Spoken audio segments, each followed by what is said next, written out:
нар кескен, өртті өскен, қайтпас болат. Баянсыз қанатынды қалай жаям?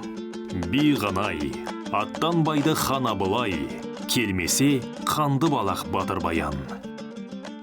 Бұл Мағжан Жұмабаевтың Батыр Баян поэмасынан үзінді.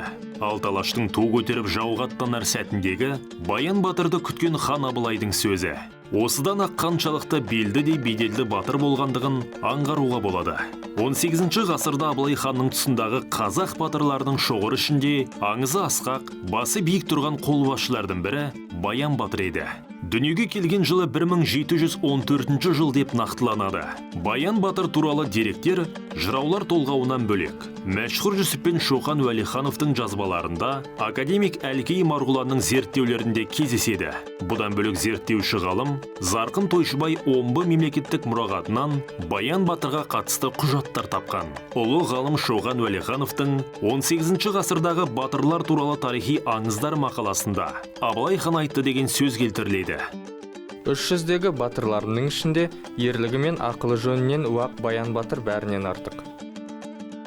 Шоқан келтірген тағы бір дерекке сенсек, соғыстардың біріндегі ұрыс кезінде Абылай хан жау ортасында қалады. Сонда Абылай қоршауды бұзып өтер кім бар деп айғай салыпты. 2 рет айғайлағанда ешкім шыға қоймай, тек 3-ші рет айғайлаған кезде Баян Батыр суырылып шығып қоршауды бұзыпты.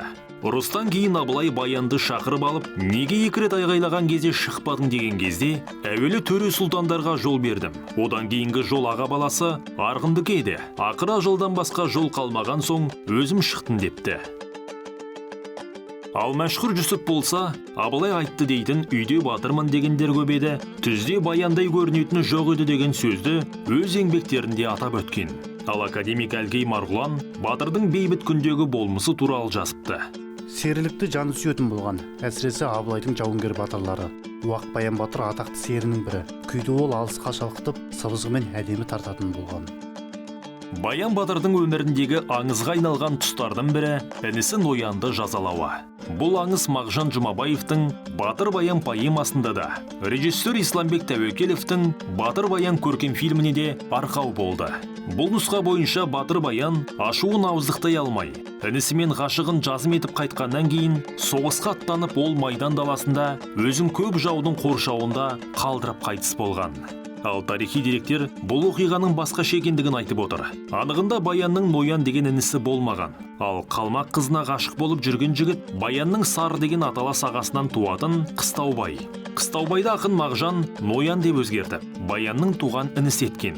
Қыстаубай арасында да қалмақ қызына ғашық болып бірге қашады. Бұған ашуланған әкесі Сары Баян Батырға келеді де қуып жетіп өлтір деп тапсырады. Батыр қуып жетуі жеткенімен оларды өлтірмей кіші жүздегі нағашы жағына аттандырып жібереді. Ал Шоқан Уәлихановтың дерегінде Батыр Баян Қытай мемлекетінен жеңіліп, көшіп бара жатқан қалмақтарды тоқтаусыз шауып, алапат қырғынға ұшыратады. Қайтар жолда уланған бұлақтан су ішіп, жасағымен бірге қырылған деп жазылады. Бұл 1772 жыл еді. Тарихшылар Батырдың жерленген жері Қарағанды облысындағы Сары Баян жотасы деп топшылауда. Бүгінде ол жерге ескерткіш құлпытасы орнатылған. Қазақ тарихында ғана емес, әдебиеті мен өнерінде де көркем образы сомдалған бірегей тұлғалардың бірі. Бүгінде Павлодар мен Алматы қалаларында Батыр атындағы көше бар. Ал 2014 жылы Баян Батырдың 300 жылдығына арналып, қолыдан құйылған айбынды ескерткіші Павлодар қаласына кіре беріс басты көшеде мен мұндалап тұр.